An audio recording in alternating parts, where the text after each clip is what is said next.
Dear students, in the last few classes, we have been discussing the lesson Indigo. Today also, I am going to discuss the later part of the lesson. In the last class, we got that Gandhi was summoned to appear in the court for disobeying the order to leave Champaran.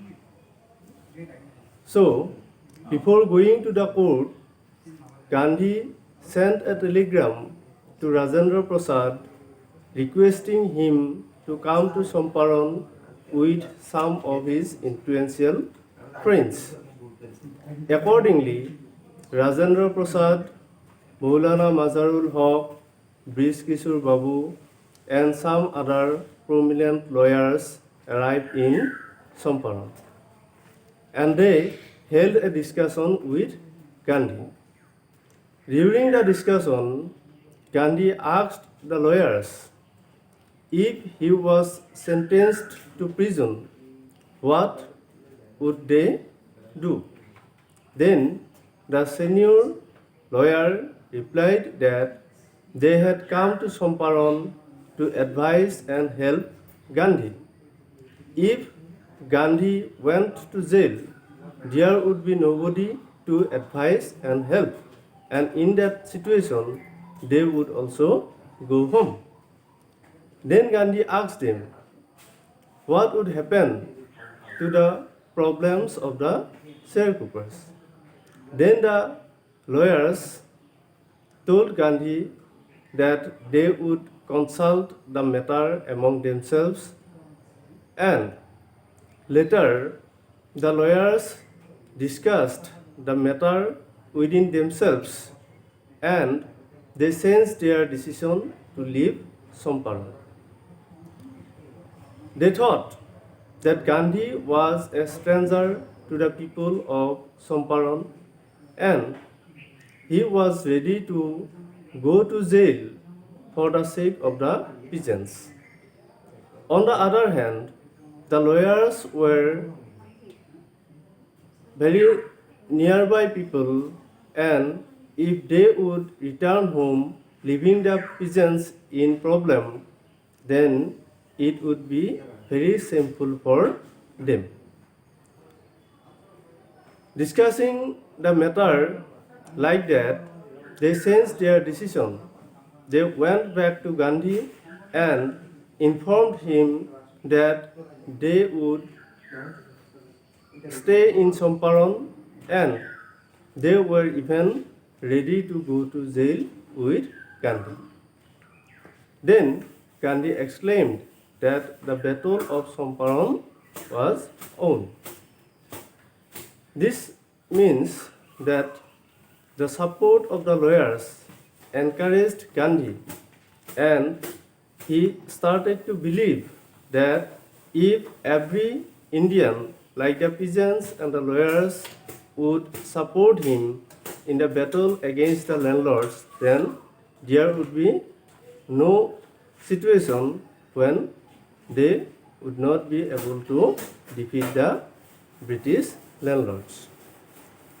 Accordingly, Gandhi made elaborate plans for the battle and he made groups among them and decided the places where they would stay and where the police would have to arrest them. In June 1917, Gandhi was summoned by Sir Edward Gate, the Lieutenant Governor. Gandhi went to meet him and he had a long discussion with Sir Edward Gate, and as a result of that discussion, Sir Edward Gate formed an official commission of inquiry to study the situation and the problems of the sharecroppers. That commission consisted with the landlords, with some government officials and Gandhi was in that commission as the sole representative of the peasants. Gandhi assembled a huge mountain of evidence against the landlords, and when the commission sat, he produced that evidences in front of the commission. And when the landlords saw those evidences, they could not refuse that they were doing so. So they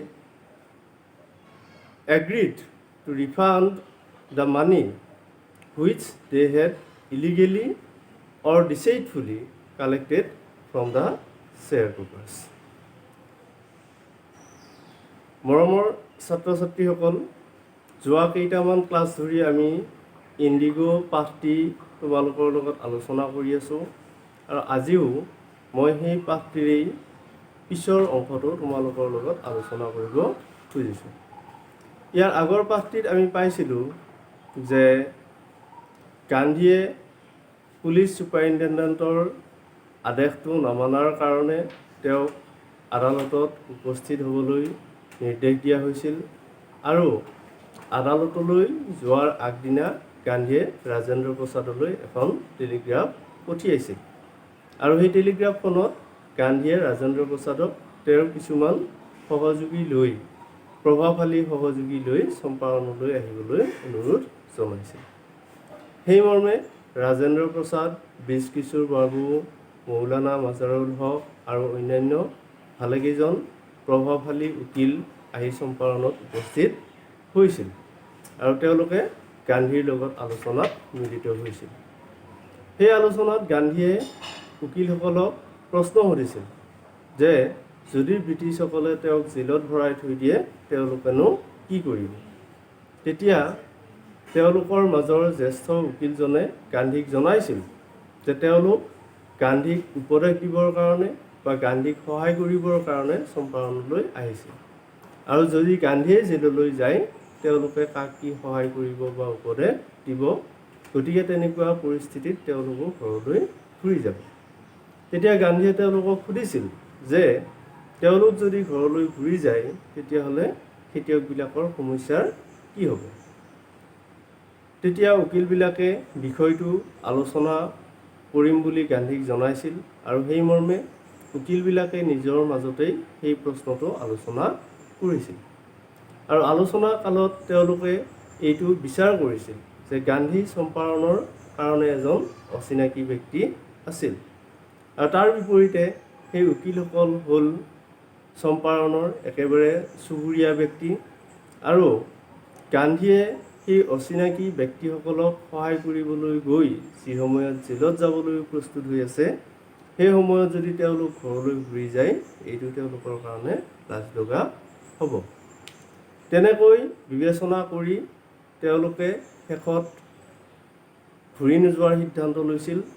গোটেইকেইজন গান্ধীৰ ওচৰলৈ গৈছিল, আৰু গান্ধীক তেওঁলোকে জনাইছিল যে তেওঁলোক ঘৰলৈ নাযায়, প্ৰয়োজন হ'লে তেওঁলোকে গান্ধীৰ লগত জেললৈকে যাব। আৰু তেতিয়াই গান্ধীয়ে ঘোষণা কৰিছিল যে চম্পাৰণৰ যুদ্ধখনত আমি বিজয়ী হ'লোঁ। এইটো তেওঁ এইকাৰণেই কৈছিল যে যদি চম্পাৰণৰ খেতিয়কবিলাকৰ দৰে বা উকিলবিলাকৰ দৰে তেওঁ সকলো ভাৰতীয়ৰ সহায় সহযোগিতা পায় তেতিয়াহ'লে ব্ৰিটিছসকলক পৰাজিত কৰাটো একো ডাঙৰ কথা নহয়। তাৰপিছত গান্ধীয়ে তেওঁলোকৰ মাজতেই কেইটামান দল বনাইছিল। দলবিলাক নিৰ্দিষ্ট নিৰ্দিষ্ট স্থানত থাকিব সেইদৰে তেওঁ আঁচনি প্ৰস্তুত কৰিছিল, যাতে দলবিলাকক পুলিচে এৰেষ্ট কৰিবলগীয়া হ'লে বেলেগ বেলেগ ঠাইৰ পৰা এৰেষ্ট কৰিবলগীয়া হয়।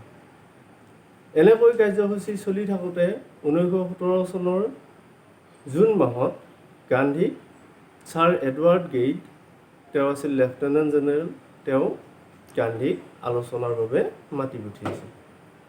গান্ধী আৰু ছাৰ এডৱাৰ্ড গেইটৰ মাজত এটা দীঘলীয়া আলোচনা চলিছিল, আৰু সেই আলোচনাৰ ফলশ্ৰুতিত লেফটেনেণ্ট গভৰ্ণৰ ছাৰ এডৱাৰ্ড গেইটে এখন অফিচিয়েল কমিশ্যন অফ ইনকুৱাৰী গঠন কৰিছিল। তাৰ উদ্দেশ্যটো আছিল চম্পাৰণৰ খেতিয়কবিলাকৰ অসুবিধা বা সমস্যাৰ বিষয়ে তদন্ত কৰাটো। গান্ধীয়ে সেই কমিটিখনত খেতিয়কবিলাকৰ ফালৰ পৰা একমাত্ৰ প্ৰতিনিধি হিচাপে প্ৰতিনিধিত্ব কৰিছিল আৰু তেওঁ জমিদাৰবিলাকৰ বিৰুদ্ধে যথেষ্ট পৰিমাণৰ তথ্য প্ৰমাণ সংগ্ৰহ কৰিছিল। আৰু যেতিয়া কমিশ্যন অৰ্থাৎ আয়োগখনৰ বৈঠক বহিছিল, গান্ধীয়ে সেই বৈঠকত জমিদাৰবিলাকৰ বিৰুদ্ধে যথেষ্ট পৰিমাণৰ প্ৰমাণ দাখিল কৰিছিল। আৰু জমিদাৰবিলাকে যেতিয়া সেই প্ৰমাণসমূহ দেখিছিল, তেওঁলোকে সেইবিলাক অস্বীকাৰ কৰিব পৰা নাছিল আৰু তাৰ ফলশ্ৰুতিত তেওঁলোকে খেতিয়কবিলাকৰ পৰা অনৈতিকভাৱে বা কৌশলপূৰ্ণভাৱে যি টকা আদায় কৰিছিল সেইখিনি ঘূৰাই দিবলৈ মান্তি হৈছিল।